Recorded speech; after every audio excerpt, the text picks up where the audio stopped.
হাঁটতে হাঁটতে এখানে রাঁধুনির জমিতে এই যে আমরা এখানে শীষ দেখতে পাচ্ছি। আমার মনে হচ্ছে যে এটা বোধহয় রাঁধুনি।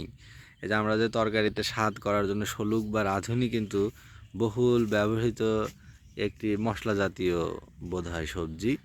এবং এখানে এই যে রাঁধুনির ফুল, এগুলো বোধহয় এখান থেকে বীজ সংগ্রহ করা হবে। এগুলো আগে সেভাবে দেখেছি কিনা বা এত মনোযোগ দিয়ে বা কাছ থেকে দেখেছি কিনা সেটা মনে পড়ে না। তো আপনারাও যারা দেখেননি তারা দেখে নিন যে বর্তমানে একটা একদম জীবন্ত গাছ থেকে আমরা এটি দেখানোর চেষ্টা করছি। অনেক সুন্দর, অনেক সুন্দর দৃশ্য। দেখুন কাছ থেকে কত সুন্দর লাগছে ক্যামেরাতে। এখানে ওই ফুল ফুটে আছে এবং এগুলো বোধহয় ম্যাচিওর্ড হয়েছে। এই যে এখানে কিন্তু এর ভিতর বোধহয় মানে দানা থাকতে পারে, আমি জানি না যে এর ভিতরে দানা আছে কিনা। কত সুন্দর ফুল।